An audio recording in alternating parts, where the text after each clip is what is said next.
pag hindi magkaanak, lahat ginawa na, hindi pa rin magkaanak, anong mga possible solutions? Like what you said kanina, kahit late age, marriage, pwede pa rin magawa ng paraan basta maagapan. Yes. Ano yung mga Ako kasi solusyon? lagi ko sinasabi, we have to have positive. In my patients kasi I always say, let's be positive. I have patients 9 years na buntis, twins. Kasi They tried for 9 years. Yeah. Importante kasi ayos yung system mo. When you say okay yung anatomical structure mo, okay yung production mo, both men and female. Pag sinabi sa male, yung spermatogenesis mo, marami yung sperm mo. Sa female, okay naman. It's about time. Kasi pag may edad ka na, ang ano mo kasi dyan, yung part and parcel of it is yung stress and anxiety and all those May stuff. effect yun. Oh, yeah. Sa dami ng ano. Oo. I always say, you have to have happy sperms. Okay. When you are stressed stressed out ka, no? and anxiety, your sperms become the same attitude. Eto, Doc, what about those... Totoo yan. What about those working sa mga factories na exposed sila sa high radiation, Doc? Yun mamu, ang problema kasi niyan, structurally, titingnan mo yung, lalo na pag may edad, di ba? 40s plus. Kailangan magpa-check siya and to start a good family, yung semen analysis kailangan ma-analyze, Magawa. ma-check. Oo. Oo, importante Kailangan, kasi pag ikaw ay stressed out, kailangan mo mag-break.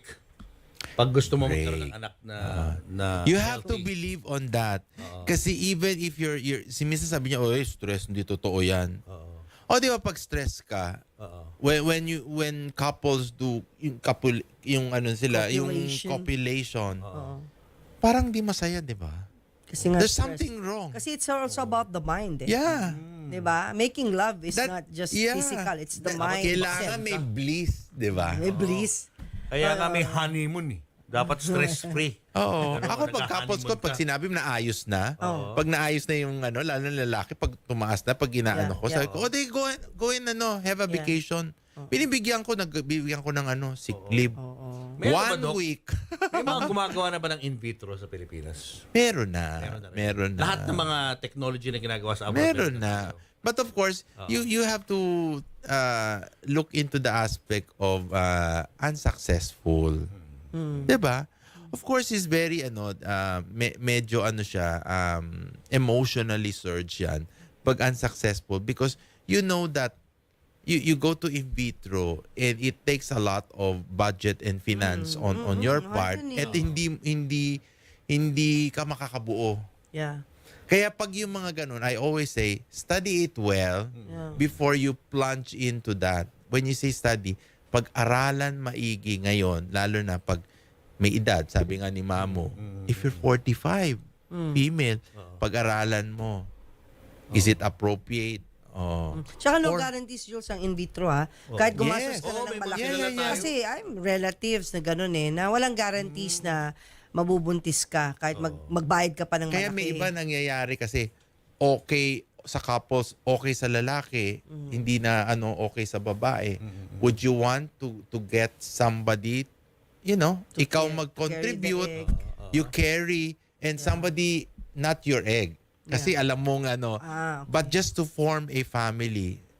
Yung sperm mo but another person, that's a discussion that you have to put in the table and because you want a family. Pero teka, Papu, kasi pinag-usapan natin yung mahal na in vitro What are the, kumbaga, simple ways na pwedeng gawin ng ng couple na hindi magkaanak, na pwedeng gawin silang dalawa lang sa bahay? Pero ka ba alam, Doc, na hindi kasing mahal na in vitro? Yung siguro, preparation sa body. Meron ba ganun? Una-una kasi ako, Ano ba, Doc? yung sinasabi mo kanina, position is also important, no? Pag lalo na pag naayos na yung yung proseso, 'di ba? Hindi mo masabi, Doc. 'Di ba? Hindi mo masabi, Doc. Kasi if you have a retroverted, Yeah. especially for the retroverted uterus, you don't go into the conventional position. You go to the rear.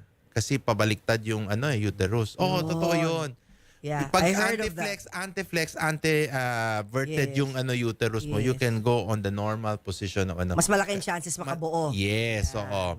Now, yung sinasabi mo kanina, the nearer to the yung fertility yung period, yung date, and pag yung Y chromosomes mo, no, yung Y chromosomes, yun ang bibigay Y. ng lalaki. Ay, The chances of a male individual is there.